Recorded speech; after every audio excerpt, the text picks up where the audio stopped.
Okay, so this is the third video lecture on the module number 9. And so the book I've asked you to read is called School of Assassins. Your book might look a little bit different than the one that I have posted up there because they came out with a new edition. What year was that? In 2003, and they've kind of expanded it. So yours might be School of Assassins, Guns, Greed, and Globalization. But nonetheless, the gist of the book is the same. And so what you have are a couple of different people.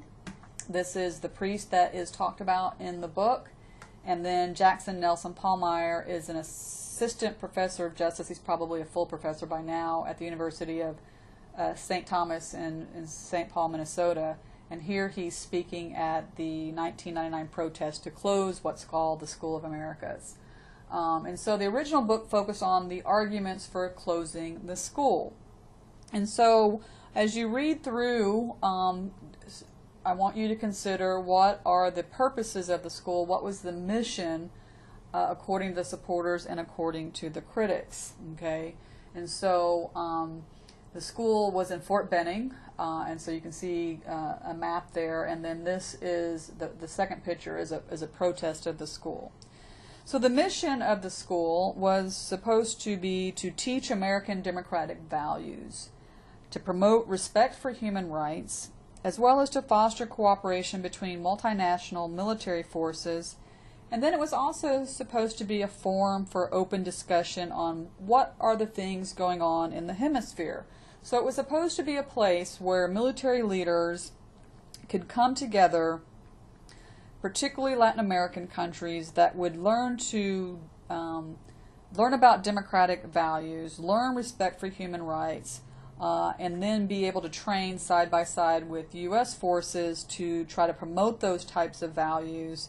And then it was also a place for these military leaders to come and talk about particular issues that were occurring in the Western Hemisphere in particular. The critics, on the other hand, argue that what's really being promoted at the school was counterinsurgency techniques rather than democracy. And that what individuals were learning was how to fight these dirty wars that were going on in Latin America rather than engaging in peacemaking. And in fact, there was a truth commission that was put together to investigate the study. And so if you look on page 7 of the original text, it talks about who was guilty of certain activity. And so 2 of the 3 officers cited in the assassination of Archbishop Romero were SOA graduates. And so again, in the previous lecture, I talked about the Archbishop. It says 3 of the 5 officers cited in the rape and murder of 4 U.S. churchwomen were SOA graduates. And so you can read there on page 7 some more of the report from the Truth Commission. On page 9 there are some additional atrocities committed by individuals that were known to have attended the school at Fort Benning. All right, so just a little bit of a background of the history of the school. It's established in 1946 and was actually located in the Panama Canal Zone. And in 1963, it becomes the U.S. Army School of Americas, SOA, with Spanish as the official language. And then in 1977, it moves to Fort Benning in Georgia as part of the U.S. Army Training and Doctrine Command. In 2001, the SOA closes but reopens as the Western Hemisphere Institute for Security Cooperation, known as WISC. And this, of course, is funded by U.S. dollars. So what is the author really arguing here? He says there's really he has 2 opinions, and really there's 2 options. On the one hand, he says the School of Americas is a colossal failure and has done its job exceedingly poorly and must be shut down. Or he says the SOA has tragically succeeded in its mission and done its job in an efficient, albeit deadly manner, and must be shut down.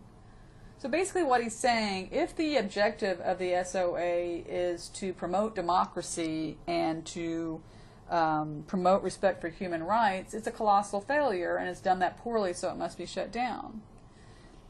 If if the objective of the school was to promote counterinsurgency rather than democracy and engage in human rights violations, he says it's tragically succeeded in its mission and done its job efficient, albeit deadly, and still must be shut down. So no matter what you think the mission was, he is arguing the school needs to be shut down. All right. According to the author, is closing down the school enough? He says no. It's important for the U.S. to acknowledge its role and reassess its foreign policy. Now, this book is written prior to 9/11, and so not that that's a justification for the school, but this information that you're reading is older information. All right, so it's not taken into account the war on terror. All right, so what are the arguments that could be presented for keeping the school? He says, well, we can make the argument that there might just be a few bad apples. And this is in chapter 3 of the book, so you have to decide, are any of these arguments convincing? You could argue that there is benefit from exposing Latin American soldiers to the United States culture, their values, democratic way of life, and that candidates are learning to appreciate a life they can never experience back home. And many argue that this is counterproductive and might lead to more human rights abuses. And what these people are really doing is having fun trips to Disney World and the Braves games, for example. Then he says, well, maybe we could make the argument that there is positive courses being offered at SOA on human rights, on nation building, on respect for civilian authority, and in the area of professionalization of the armed forces and democracy. And then, of course, he counters this with the idea that, in his view, these courses have been a sham, that the idea of human rights and democracy and nation building have only been recently added to the curriculum, that candidates don't tend to take these courses very seriously. And so he argues on page 24 that the central curriculum since 1946 has been counterinsurgency. Can we argue that it's a vital U.S. national security need? Does this idea hold water for you? Was this type of training necessary to defend U.S. national security interests? And so the arguments presented defend against subversion techniques from the Soviet Union and Cuba. In other words, we need to stop the spread of communism. If you have the new edition, then they're talking more about the economic interests because we're in a post-Cold War environment at this time. Okay. Well, who are the victims according to the author? And so we can look at the Archbishop we know was one of the victims. Let me just go back for a moment with these economic interests. I wanted to say one more thing if you have that copy. Many people argue that the goals in Latin America were very different than the goals in Europe after World War II. So the goal in Latin America wasn't exactly democracy, freedom, or human rights. It was stability and subverting communism because of the fear of communism spreading throughout Central and Latin America. All right, so some of the victims were people of the church. So what role does the church play? The author asks, why have U.S. foreign policy, the SOA and SOA graduates have been so visibly involved in the murder and repression of church workers? And so, ironically, the church was originally associated and aligned with the political and military elites. But this change, this watershed moments he talks about, was the Cuban Revolution for one, and the Alliance for Progress on page 56. Even though this Alliance for Progress wasn't very successful, it did provide some information and some ideas about why the church becomes the victim of the SOA, those who graduated from the SOA. And so there was this recognition that poverty was breeding ground for communism, and this is why aid is given to Central and Latin America. This is also why there's increased support for Latin American militaries. And so the training shifted from warfare to internal enemies. But the impact on priests, the priests were encouraged to promote equality, promote human rights, particularly in this change in the Catholic Church with liberal theology.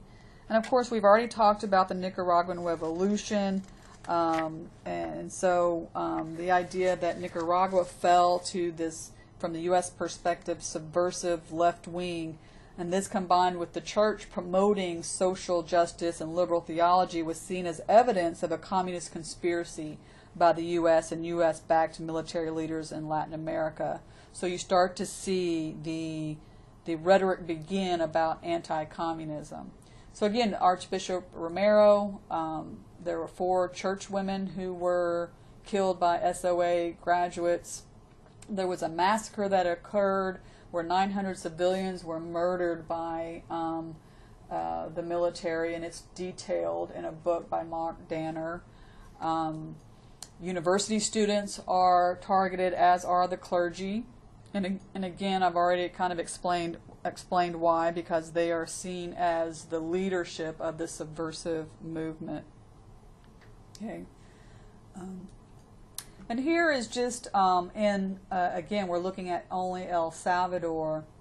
These were individuals who were graduates of SOA. And these are the individuals who, this individual in particular, planned and ordered the assassination of the Archbishop. But then this particular individual also was El Salvador's representative to the World Anti-Communist League, attended some conventions, created the National Republic Alliance, the ARENA. This individual was also invited by Jeane Kirkpatrick to lunch with the U.S. ambassador in the UN. So this individual was involved in a lot of activities and was a graduate of the SOA. In Honduras, the outgoing armed forces chief at the time was a former graduate of the SOA. Okay. He has been linked to the disappearance and assassination of political dissidents in the 1980s. And so you can kind of go on to see who are the graduates of the SOA. And so what I would like for you to think about, and this is at the end of, during Bush's administration, he says the bad news is there's no more money for schools of America. The good news is there's plenty for the School of the Americas.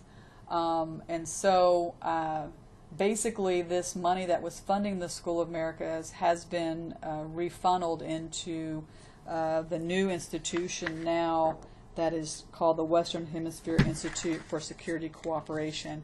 And you can go to that website. I'll see if I can't pull it up right quick to show you what their current mission is. Just take me a second here.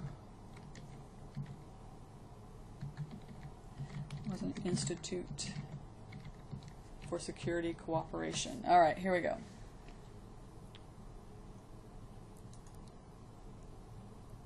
Of course, it's still located in Fort Benning.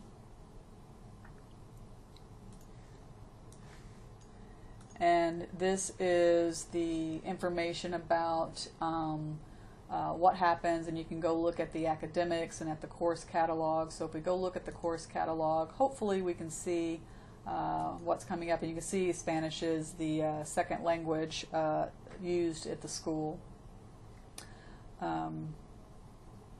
Every so often, particularly when it was still called the School of Americas, there was an annual protest against the school at the outskirts of Fort Benning. And so if you Google School of Americas, you'll find all kinds of information about the protest movement, the anti-School of Americas movement. All right. So here's the curriculum, and we can kind of see some different types of, gives you some training. And then there is the Democracy and Human Rights program on page 11. So let's just go look and see what that has to say. Some nice facilities. And so here is the write-up about what those goals are. They want to have the students have a heartfelt appreciation for human rights. And so there's different courses that they can take on that particular issue. So again, this is, they have a subsection on human rights, so they have an ethics program, and they have a field studies program in support of that. And so you can just go and look at this at your own leisure to make a judgment for yourself about the now called the WISC program. All right, so that's where we will end this particular lecture, if I can get out of this. And so this ends Module 3 of, I'm sorry, the third lecture of Module 9.